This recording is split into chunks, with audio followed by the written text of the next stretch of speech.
Transcurría la Segunda Guerra Mundial. Los nazis arrasaron el pueblo checo de Lidice el miércoles 10 de junio de 1942. Fue en venganza por el atentado contra el cabecilla del protectorado de Bohemia y Moravia, Reinhard Heydrich. Esto ocurrió el 27 de mayo. Heydrich murió el 4 de junio. La masacre, ocurrida 6 días después, impactó en todo el mundo. Lidice, a 25 kilómetros de Praga, tenía 503 habitantes. Los nazis destrozaron más de 100 edificios, incluida la iglesia. No quedó piedra sobre piedra. Los hombres, entre ellos adolescentes y ancianos, fueron fusilados. Las mujeres y los niños, algunos deportados a Alemania para ser reeducados, terminaron en campos de concentración. No sobrevivieron 192 hombres, 60 mujeres y 88 niños. Estamos con el embajador extraordinario y plenipotenciario en Argentina, Uruguay y Paraguay, Ludomir Jaladic, y Filip Kanda, que es jefe adjunto de la misión. Bienvenidos a Cuarto de Hora. Muy buenos días. Muchas gracias, muy buenos días. Es un gusto hablar con ustedes y preguntarles, más que todo, ¿cómo se llegó a esta masacre? ¿Cómo se llegó al Lidice?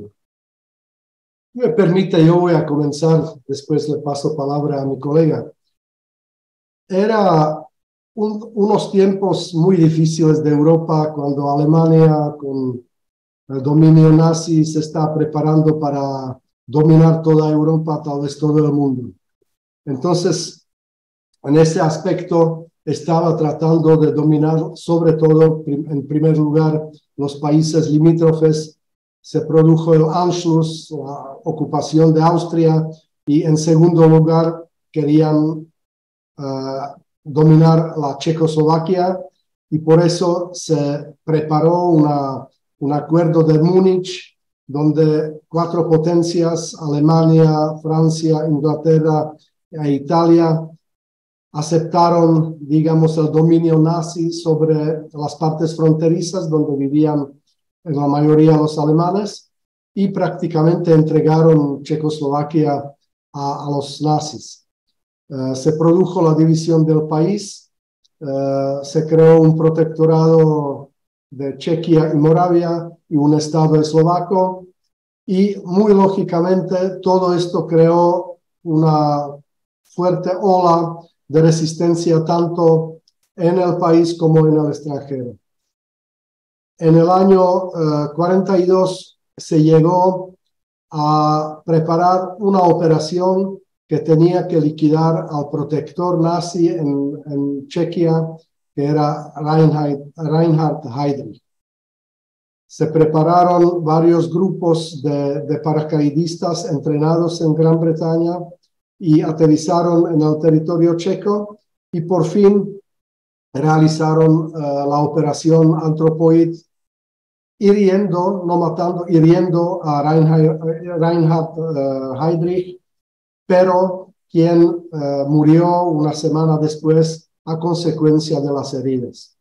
Entonces, ahí sí comenzó otra ola de represión nazi en el territorio checo. Murieron miles y miles de personas.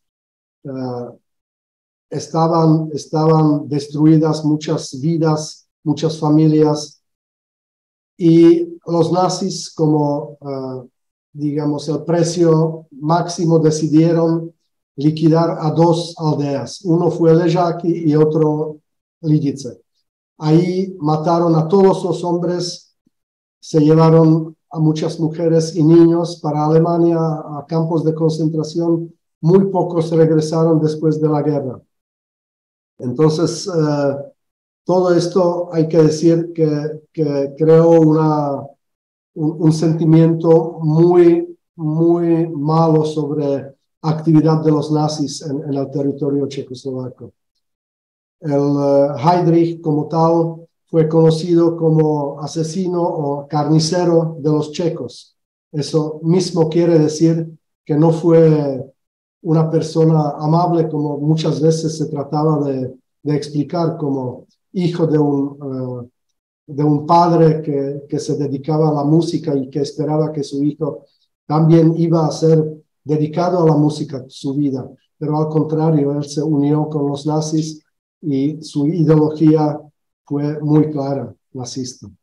No sé si quieres añadir algo. No, yo creo que había sido explícito ya por parte de Jorge Elías y por parte de mi embajador Lubomir, narrando esta historia triste y cruel de la Segunda Guerra Mundial, tal vez para agregar que estos hechos, estas represalias, repercusiones tan violentas, tan absurdamente violentas, se daban en esa primera parte del siglo XX y antes era bastante común. Por ejemplo, la Primera Guerra Mundial empezó también con un hecho de un asesinato de archiduque Fernando y las represalias del Imperio Austrohúngaro contra los posibles, digamos, ayudantes en este atentado eran también numerosas y totalmente absurdas, tantos encarcelamientos y tanta violencia, tantas masacres, aunque ninguna tan, digamos, llamativa como esta de Lidice de la Segunda Guerra Mundial. Si me permite, quisiera añadir una curiosidad, mi personal. Cuando era embajador en México, entonces al final de mi misión quería conocer lugares donde se ven las mariposas monarca. Parece que no tiene nada que ver, pero sí tiene que ver. Viajamos a una parte de México a donde llegan monarcas de Canadá y Estados Unidos. Todo el mundo conoce esto, es algo increíble. Y nos alojamos en un hostal en las montañas, en un hostal bastante bueno, pero nada especial. Y sirviendo la cena, la familia que estaba presente, nos pareció algo raro. Entonces mirábamos a la señora vieja que estaba ahí y decíamos entre nosotros, esa cara es algo conocida. ¿De dónde hemos visto esto? Y por fin descubrimos en la mañana, la hija de la señora nos dijo, ¿usted sabe quién es mi mamá? Yo dije, no, pero su cara me parece conocida. Y ella me dijo, ella es hermana del señor Heydrich. Entonces, una hermana menor que en los años 50 salió de Alemania y fue a vivir a México. Entonces, siempre digo, el mundo es muy pequeño porque hemos conocido personalmente a la hermana de Reinhard Heydrich en México, como curiosidad. Curiosidad y algo increíble realmente, la coincidencia que usted haya ido justamente a ese lugar y la haya conocido. Todo fue por la sospecha de que quien cometió el atentado contra Heydrich provenía de Lidice. Sí, sí. Pero si puedo agregar, también fue, digamos, una muestra del poder, o sea, el poder proclamativo, digamos, para hacer saber a todo el mundo que cosas como estas no pueden ocurrir y mostrar absurdamente una fuerza excesiva. O sea, si no van a obedecer, entonces todos serán castigados, sin excepción. Y no importa si es una persona, una aldea o una ciudad o un estado. Esa fue la filosofía. Y usted hablaba de México, embajador, y la pregunta es, bueno, ¿y qué solidaridad recibieron de parte de América Latina y el Caribe? Parece increíble por la distancia que divide Checoslovaquia o República Checa hoy día con América Latina, pero la solidaridad era enorme, enorme. Vemos en México, en Brasil, en Lima, Perú, en Santiago de Chile, en Uruguay, en otros países, tantos monumentos y tantas personas que llevan el nombre de Lidice, que parece increíble cómo penetró la noticia a esta parte del mundo. Otra curiosidad que le puedo decir de mi visita en México, estaba viajando en el avión a Centroamérica, que me pertenecía también como embajador, y la aeromoza llevaba el nombre de Lidice. Entonces yo le pregunté, ¿usted sabe qué significa ese nombre?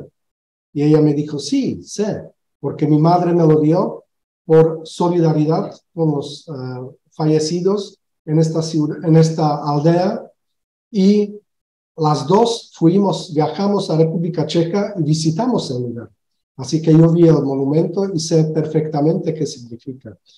Este es un ejemplo muy claro de que no muere hasta hoy día la idea. A la luz de aquella tragedia, hoy estamos padeciendo la guerra en Ucrania. ¿No hemos aprendido nada? Parece que no, porque nadie pensaba que en el siglo XXI se podría repetir algo que pasaba hace más de 80 años.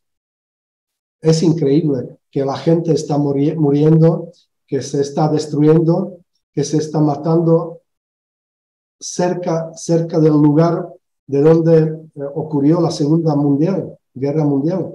Es increíble y estamos viviendo tiempos muy difíciles en Europa y creemos que esto tiene que resolverse lo más rápido posible. Para mí, sí puedo agregar también, también yo ya tengo un poco más de 50 años y ya había vivido muchas recordaciones de esta masacre de Lidice, y desde niño ya nos parecía que era algo en un pasado remoto, la Segunda Guerra Mundial, que estos masacres nunca más se iban a poder repetir. Y es lo más terrible hoy día, que nosotros, nuestra generación, nunca imaginamos que eso se iba a poder repetir, y ya estamos viviendo eso de nuevo, que hay dictadores que no respetan absolutamente nada de la soberanía, integridad territorial y derecho internacional, y invaden otros países y además causan masacres prácticamente iguales y hasta tal vez peores en Bucha y otras ciudades ucranianas. Y yo creo que por eso también el legado de Lidice y esa memoria y esos actos de recuerdos hoy día cobran incluso más importancia todavía, porque tienen que despertar el mundo también contra esos genocidios y esas agresiones que todavía desafortunadamente ocurren. Es una pena que en Argentina no tenemos un monumento. Tal vez en el futuro podríamos ver con alguien, poner algo, porque, como dijimos, tiene su recado para hoy día todavía. Debería haberlo, por cierto.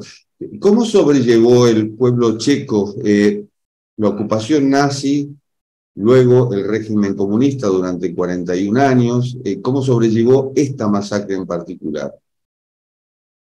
Bueno, los checos son fuertes, así que sobrellevaron esa tragedia y estaban felices cuando todo terminó y podían otra vez desarrollar todas sus habilidades, toda su vida en situación normal.